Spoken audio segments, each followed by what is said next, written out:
Continuando a parte de regimes de fluidização, a gente entra então agora na parte de fluidização borbulhante.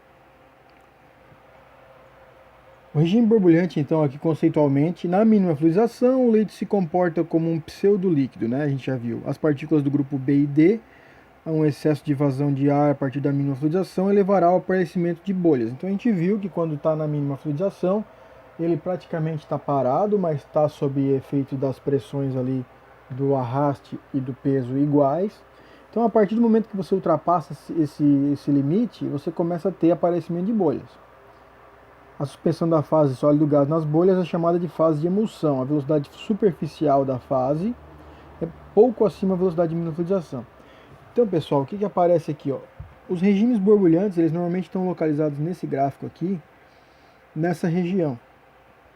Tá? São para partículas, então, relativamente médias, né? Entre 0,01 e 0,1 milímetro, até próximas de 1 milímetro aí. Então aqui temos alguns exemplos para vocês verem, ó. Fluidização borbulhante, dá para ver as bolhas saindo de baixo. É uma areia que está sendo utilizada aí. E aqui um outro um pouquinho mais caótico, mas também muito parecida. Dá para ver que formam bolhas até um pouco maiores. Mas por característica de grão, de partícula, a gente define que é um leite fluidizado borbulhante. Olha no lado esquerdo que dá para ver direitinho várias bolhas, né? Dá para a gente identificar várias bolhas explodindo no topo direitinho. Outros exemplos aqui, esse aqui não é tão claro, porque é um leite fluidizado bem grande, né, pessoal? A imagem não é tão boa, mas dá para ver que está fervendo. Isso é característica de um leite fluidizado borbulhante. E aqui do lado eu tenho 3 modelos, olha só que interessante. Um modelo de 2 fluidos, que é um modelo de simulação. Um vídeo experimental, claro, está em câmera lenta. E um terceiro, que é a simulação DPM, que é o modelo lagrangiano, que se chama também para quem trabalha com simulação numérica. O que isso quer dizer?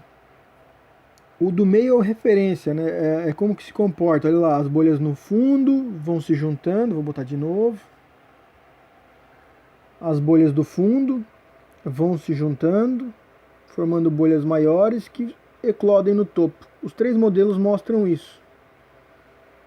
Os 3 modelos não, os 2 modelos mais o experimento, né? Do meio. Qual é a diferença do modelo da esquerda para o modelo da direita em relação ao experimental? O modelo eulariano, que se chama de modelo 2 fluidos. Ele considera que as partículas sólidas são um fluido e as partículas gasosas são outro fluido. Então, numericamente, matematicamente, ganha-se muito tempo de máquina para fazer esse tipo de conta, né, esse tipo de processamento computacional. Quando você fala de modelo lagrangiano, você consegue enxergar que são várias pedrinhas, várias partículas.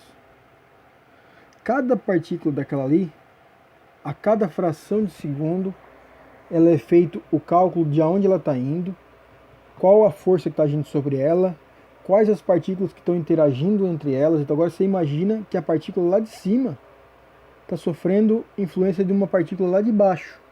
E agora você imagina o esforço computacional que é para fazer esse tipo de simulação.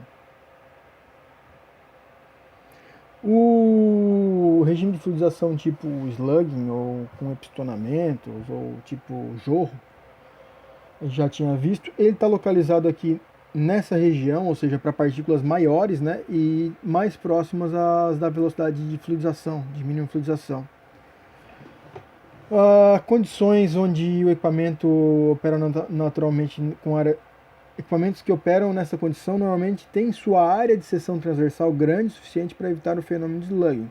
O slugging é justamente aquele fenômeno onde as bolhas são tão grandes que podem ocupar todo o diâmetro do reator. Certo? E aqui a gente tem um videozinho mostrando. Ficou ruim, pessoal. Mas dá pra ver que é um slugging, tá? Infelizmente desconfigurou aqui. Peço desculpa para vocês. Fluidização turbulenta.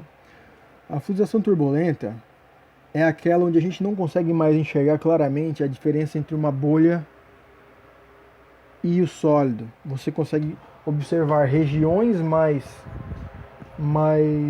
onde os sólidos são mais presentes e regiões mais vazias de sólido. Certo? As velocidades são mais vigorosas, você tem uma turbulência bem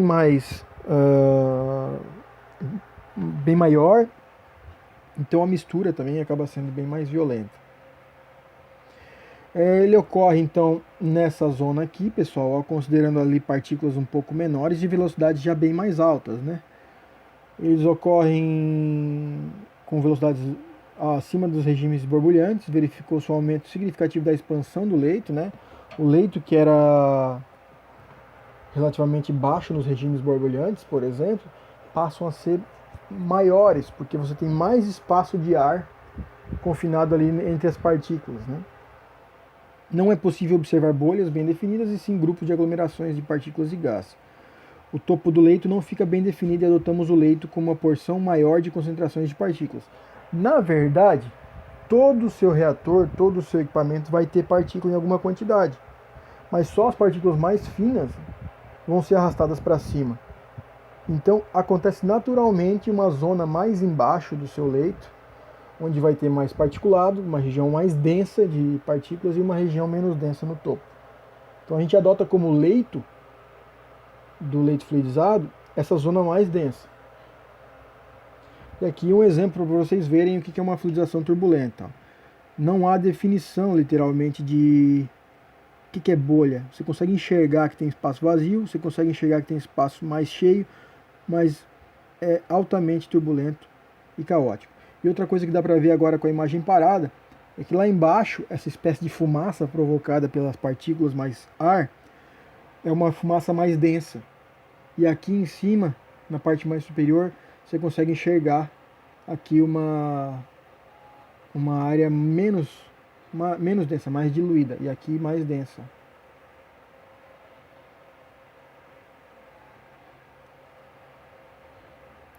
Por fim, o transporte pneumático, pessoal.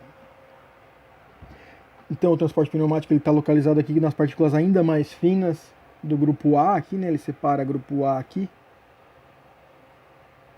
nessa zona aqui. Grupo B, esqueci de falar isso para vocês. Grupo D e o grupo C, esse pedacinho aqui.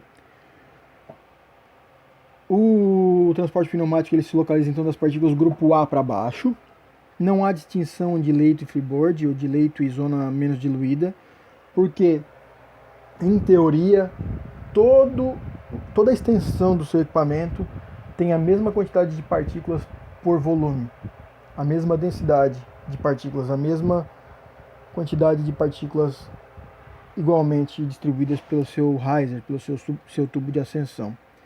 A força de arrasto é maior que a força gravitacional, claro, todas as partículas elas têm que ser arrastadas para cima. Chamamos a velocidade onde a partícula é arrastada de velocidade terminal. A curva de velocidade terminal aqui nesse desenho é essa curva aqui, ó.